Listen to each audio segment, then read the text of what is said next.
Hello students, ये NCERT exemplar class 7th comparing quantities question number 104, 105, 106 और करे हैं। ध्यान रखिएगा, अगर आप फर्स्ट टाइम हो मेरे चैनल पर तो इसको सब्सक्राइब कर लीजिएगा, लाइक कीजिए, अपने फ्रेंड्स को शेयर कीजिएगा। यहाँ जो मैं वर्क कर रहा हूँ वो केवल आपके लिए कर रहा हूँ, और जो एक्सप्लेन किया है डिटेल में वो बड़ा ही I did my level best. मैंने अपना पूरा प्रयास करा है कि आपको समझ में आ जाए। मेरा एफर्ट है आपको अच्छे से समझाना, ज़्यादा से ज़्यादा आपको कंटेंट मिले। इसके लिए मैंने ये जो एग्जाम्पलर का सीरीज़ है स्टार्ट करा है।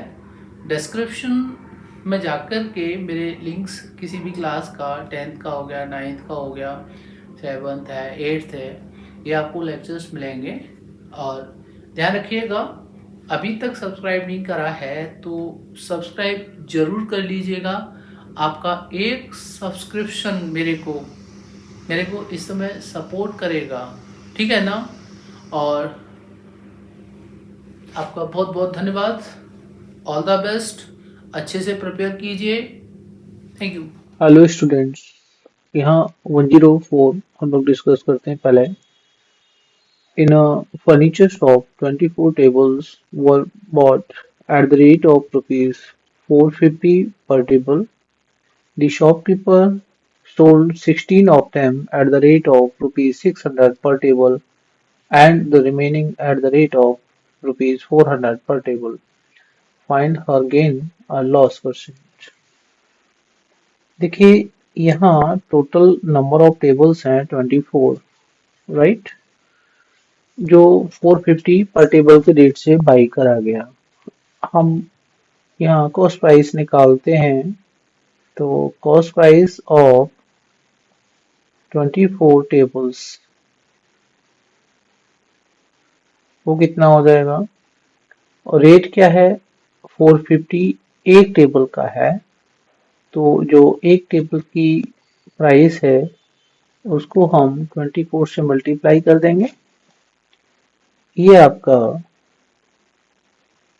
0, 24 5 120, 12 एंड 24 4 96 और 12 108, 10,800 आ जाएगा। ध्यान रखना है आपने। अब शॉप की देखो, पहला स्टेटमेंट आपका ये जो था ना, यहाँ से यहाँ तक ये क्लियर हो गया, कॉस्ट प्राइस निकाल ली। अब वो जो टेबल सेल करता है, लिखा हुआ है the shopkeeper sold 16 of them at the rate of rupees 600 per table and the remaining at the rate of 400 per table. तो यहाँ सेलिंग प्राइस निकालेंगे, लेकिन सेलिंग प्राइस 24 की डायरेक्ट नहीं निकाल सकते, क्योंकि पहले उसने 16 टेबल सेल किए हैं। तो हम 16 का निकालते हैं, तो एस पी ऑफ 16 टेबल्स निकालेंगे हम लोग यहाँ पर, ठीक है ना।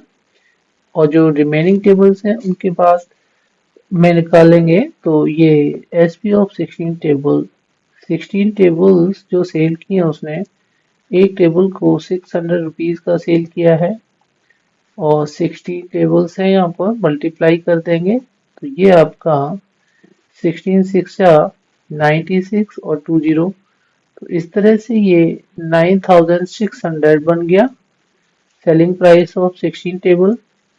बचे हुए टेबल्स हैं उसके 24 ये हैं, और 16 का हमने निकाल लिया, 8 बचे, तो S P of 8 tables, right. ध्यान रखेंगे आप इसको, वो कितना हो जाएगा। यहाँ रेट क्या है, 8 टेबल जो सेल की है 400 है एक का, और 8 टेबल्स हैं, मल्टीप्लाई कर लीजिएगा इसका, तो 4 8 32 और 00 3200 हो गया 8 टेबल्स का सेलिंग प्राइस। हमें एस पी ऑफ टोटल 24 होती है, तो 24 टेबल्स कितना मिला, ये आपका 9600 और 3200 ऐड कर लेंगे, मिल करके आपका कितना हो जाएगा, 12800 हो जाएगा। ध्यान रखेंगे बच्चे, यहाँ सेलिंग प्राइस कॉस्ट प्राइस जब कंपेयर करते हैं तो सेलिंग प्राइस आपका बड़ा होता है। एक स्टेटमेंट यहाँ लिख देंगे आप, here selling price is greater than cost price, ठीक है ना।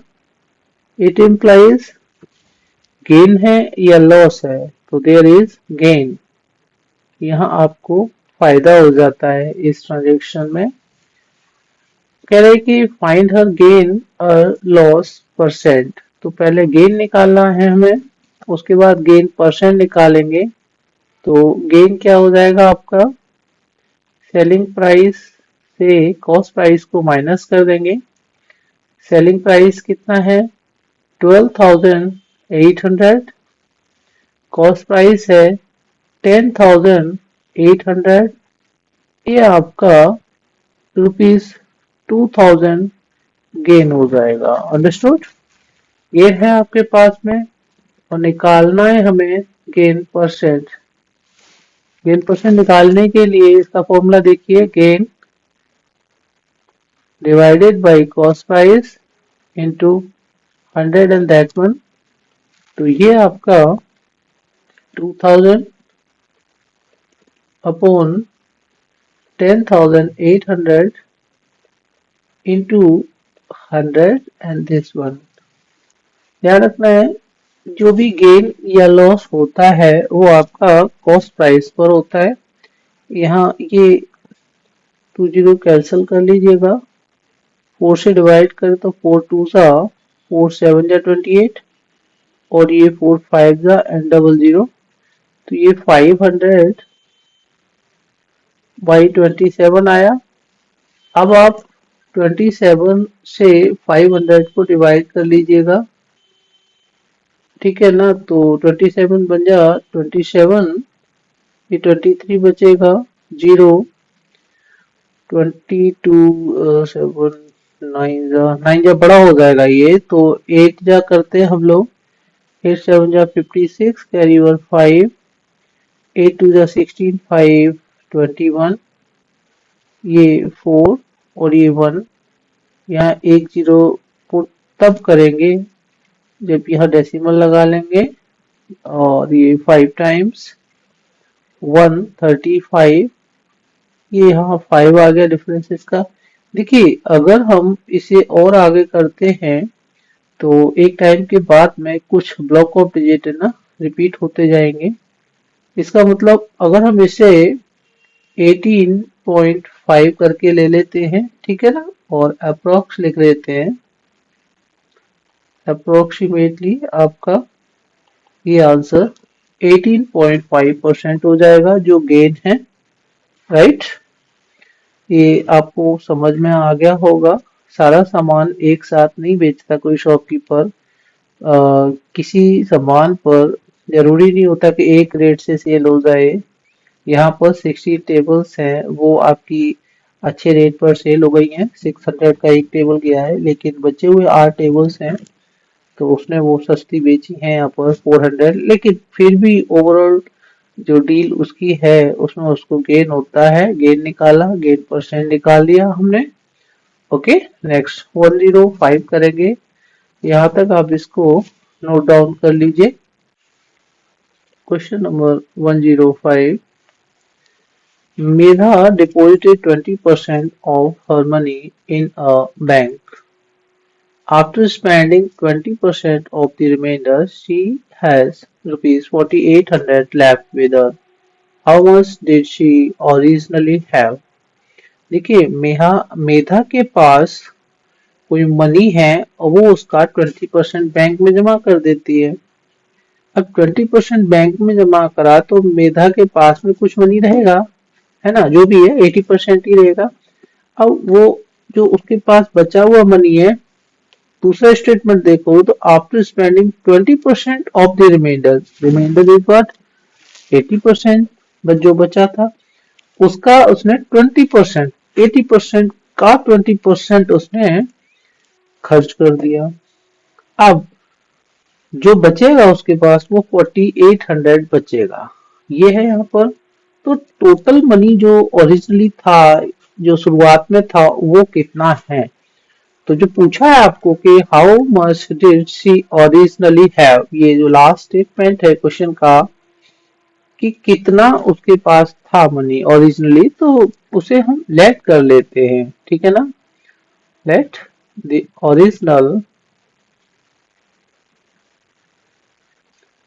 ओरिजिनल अमाउंट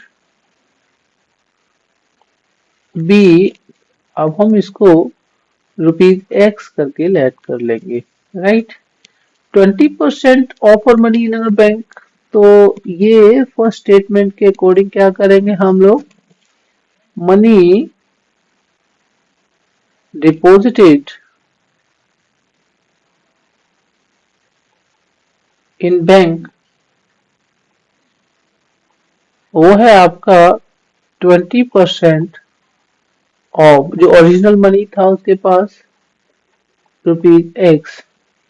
तो ये निकाल लेंगे हम लोग 20/100 इंटू एक्स, और ये 21 जा 25 जा, यानी उसके पास जो मनी था उसका x/5 इतना जो है उसने बैंक में जमा कर दिया। अब सेकंड स्टेटमेंट देखते हैं कि after spending 20% of the remainder, अब रिमाइंडर यानी रिमेनिंग मनी कितना हुआ 20% बैंक में जमा करने के बाद, तो रिमेनिंग मनी फाइंड आउट करेंगे। यहाँ पर रिमेनिंग अमाउंट वो कितना हो जाएगा, उसके पास ओरिजिनली x था, बैंक में जमा कर दिया x/5, तो ये x माइनस x/5 माइनस कर देंगे उसको, ये हो जाएगा आपका 5x minus x upon 5, finally ये 4x/5 उसके पास बैंक में जमा करने के बाद ये अमाउंट बचा, ठीक है ना। इस बचे हुए अमाउंट से 20% खर्च करती है वो, तो यहाँ पर लिखेंगे money spent, that is 20%, statement ऐसे ले लीजिए, of the remaining of the remaining, ठीक है ना।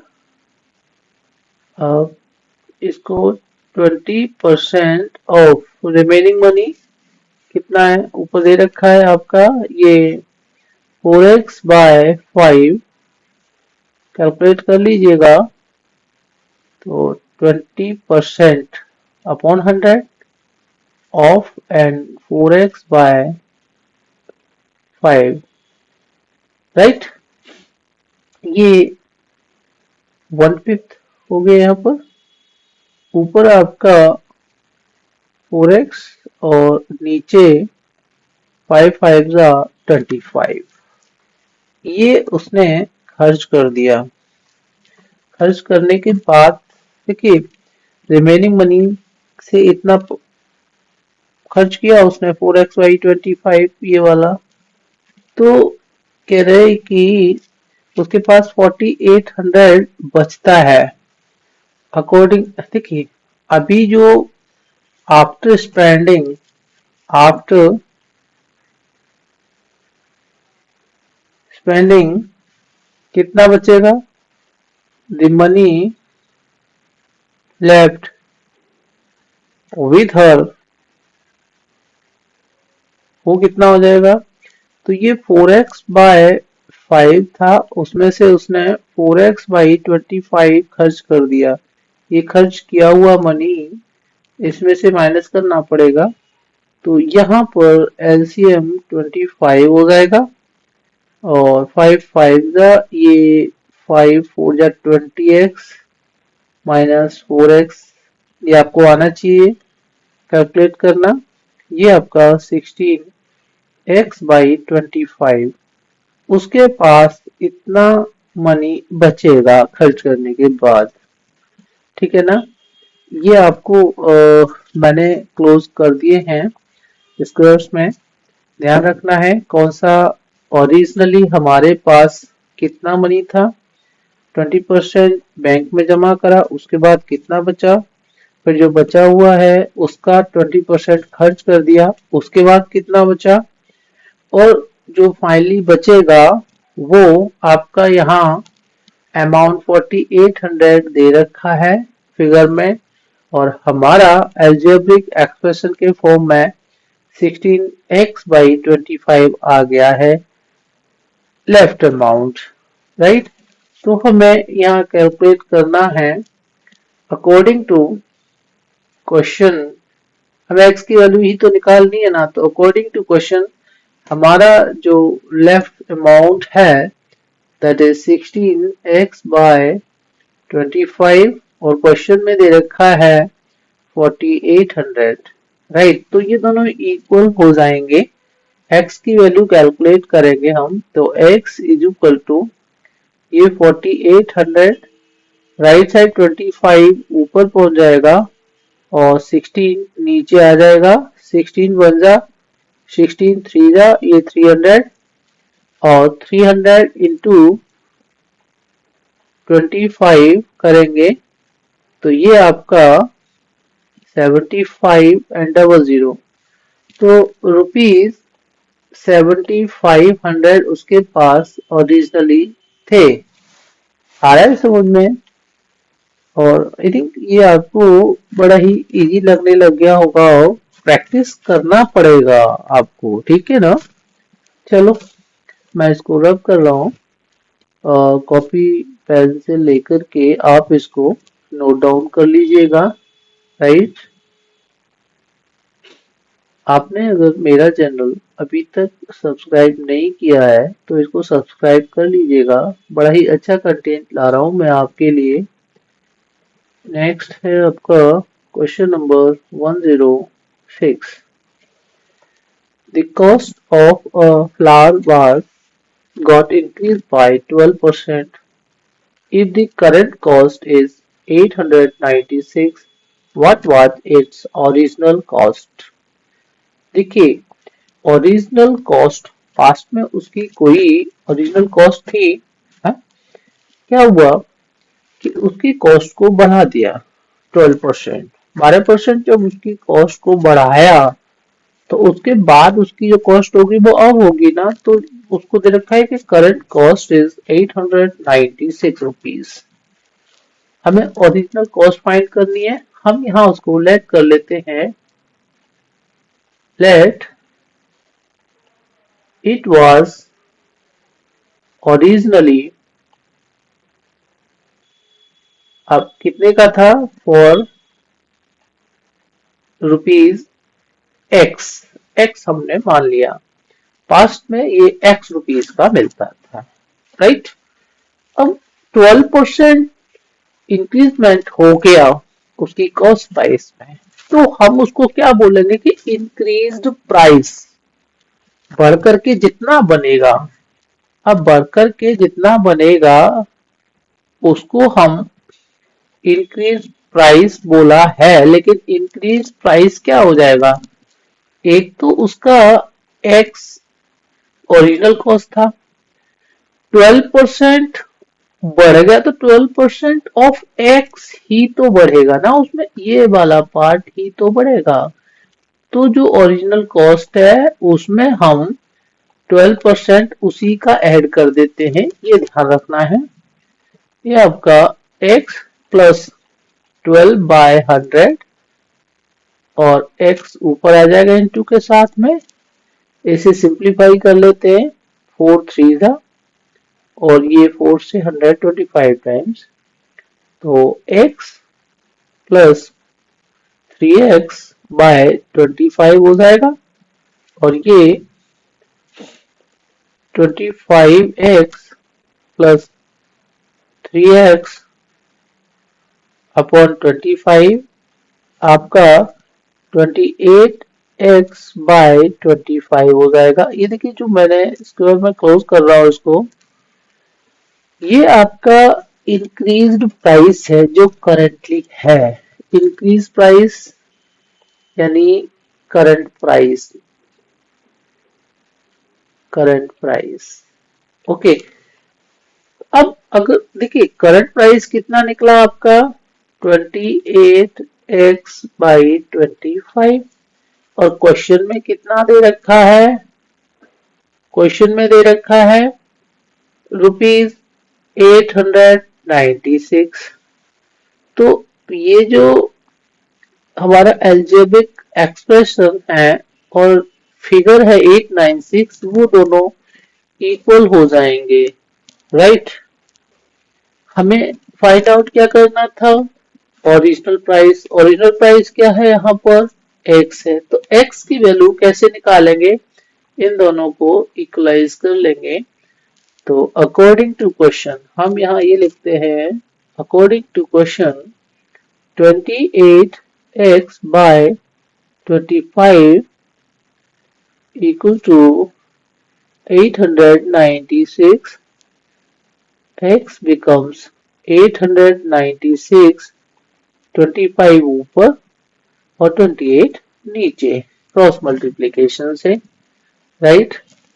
7 से डिवाइड हो जाएगा 4 टाइम्स ये, और 7 से 1 जा, और 19, 7 2 जा 14, 5 और 6 56, 7 8 जा 56, 4 से ये डिवाइड हो जाएगा 1 टाइम, और 4 3 जा एंड 4 2 जा, ये आपका 32 इंटू 25 आया है।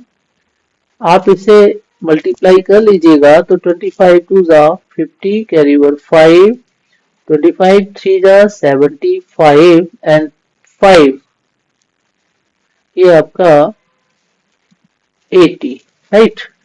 इस तरह से ध्यान रखेंगे, आपका ओरिजिनल प्राइस जो है फ्लावर वास का वो रुपीज 800 आ जाएगा। कैसे किया है मैंने वो समझ सकते हैं। देखिए पास्ट में उसकी कुछ कॉस्ट थी, बढ़ा करके 12% हमने उसी में ऐड कर दी उसकी कॉस्ट का, तो हमारी ये प्रेजेंट वाली यानी करंटली कॉस्ट जो है वो आ जाएगी 896 के इक्वल। फिर हमने एक्स को कैलकुलेट करना है, यही कुछ यहाँ दे रखा है। ओके, नेक्स्ट बढ़ते हैं हम लोग क्वेश्चन पर 107 पर। उससे पहले आप इसको नोट डाउन कर लीजिएगा, समझ लीजिएगा वीडियो पॉज करके, उसके बाद ही आगे बढ़िएगा, ठीक है ना। तब तक मैं रब करता हूँ, आप इसे नोट कर लीजिएगा पॉज करके। ये देखिए कोई भी लेक्चर जो है किसी भी कंसेप्ट को लेकर के, आप यहाँ 150 प्लस क्वेश्चंस हैं इस चैप्टर में, एनसीईआरटी एग्जाम्पलर में, तो टाइम तो लगता ही है, सब कुछ नहीं है, आप कर सकते हैं, बहुत अच्छा कर सकते हैं। चलो 107 देखते हैं। Radhika borrowed rupees 12,000 from her friend. Out of rupees, ये जो देखिए पहला स्टेटमेंट के अकॉर्डिंग ही मैं आपको बताता हूँ, आगे नहीं बढ़ते। अपने फ्रेंड से उसने 12,000 रुपीज बोरो किए, out of which 4,000 were borrowed at 18% and the remaining at 15% rate of interest per annum। यानी उसने एक रेट से बोरो नहीं किया था, यहाँ पर अमाउंट टू पार्ट्स में लिया है। जैसे एक 4,000 लिया उसने, 4,000 पर रेट ऑफ इंटरेस्ट 18% लगेगा उसका, ठीक है ना। और जो बचा हुआ अमाउंट है वो 8,000 हुआ, उस पर 15% लगेगा। तो ऐसे करते हैं हम लोग कि यहाँ बोरोड मनी जो है वो कितना है, दिस इज बोरोड मनी, वो है आपका रुपीज 12,000, अंडरस्टूड। अब इस 12,000 में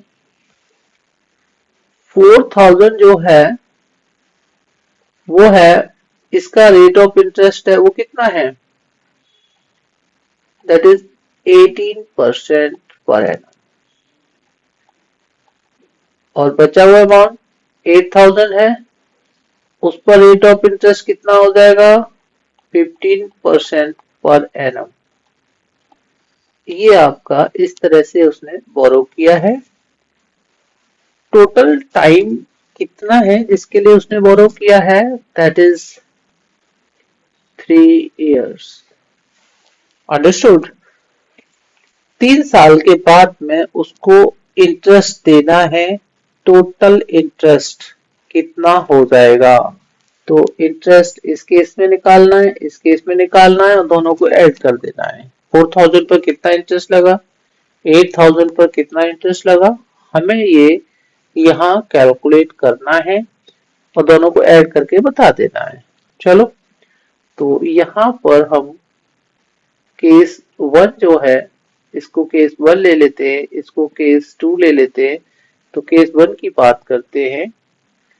सिंपल इंटरेस्ट का फॉर्मूला होता है PRT/100। देखिए यहाँ पर कुछ ऐसा पार्टिकुलर नहीं दे रखा कि कंपाउंड इंटरेस्ट निकालना है, केवल पूछा है इंटरेस्ट निकालना है, तो उसके लिए हम सिंपल इंटरेस्ट ही कैलकुलेट करेंगे। तो कैलकुलेट कर लेते हैं फर्स्ट केस में, दैट इज 4000 प्रिंसिपल है, रेट ऑफ इंटरेस्ट 18 है पहले केस में, टाइम 3 years और ये 100 नीचे। देखिए 20 इसके यहाँ इससे कैंसल हो गए। 40, 18 और 3 इनका प्रोडक्ट कितना होता है, तो ऐसे करते हैं हम लोग 18 4 जा 72 कर लेते हैं, ठीक है ना, और 8 जीरो पुट कर लेते हैं यहाँ पर और इंटू 3 करेंगे, तो ये आपका 0, 3 2 जा 6 और 3 7 जा 21, 2160 रुपीज पहले केस पे इंटरेस्ट बना। केस 2 ले लेते हैं, इसमें ऐसा ही कितना हो जाएगा, आपका 8000 प्रिंसिपल है, रेट ऑफ इंटरेस्ट 15% है और टाइम 3 years ही रहेगा, ये 100, तो 20 ये यहाँ से कैंसिल हो गए। अब 80, 15 और 3 का प्रोडक्ट करते हैं, तो 15 8 जा 120 और एक जीरो पहले से दे रखा है, इंटू 3 करेंगे, तो ये आपका ध्यान रखना है आपने कैसे कर रहा हूं मैं, और 12 3 जा 36 और ये 00, 3600 इस केस में इंटरेस्ट लगेगा। टोटल इंटरेस्ट पे करना है हमें, वो कितना है, तो यहाँ पर टोटल इंटरेस्ट वो कितना हो जाएगा, पहले केस में है 2160, दूसरे केस में है 3600, ऐड कर लेंगे तो ये 0 6 6 and 1 7, राइट, और ये 5 5 7 6 0 आपका टोटल इंटरेस्ट बन जाएगा। आप इसे सबको कर सकते हैं अच्छे से। अब हम देखिए, ये मैंने 4 क्वेश्चंस यहाँ डिस्कस करे, ये क्या आपको डिफिकल्ट लग रहा है मेरे साथ सीखना? नहीं ना, बहुत इजी होता है। देखिए ये जो है चैनल तो 5 साल पहले शुरू करा था मैंने, बीच में कुछ ऐसी परिस्थितियां आई जाती है इंसान के आगे, कुछ कर नहीं सके। अब आपके लिए कंटेंट जो है डे बाय डे अपडेट होता रहेगा, ठीक है ना, बस आपको मुझे सपोर्ट करना है।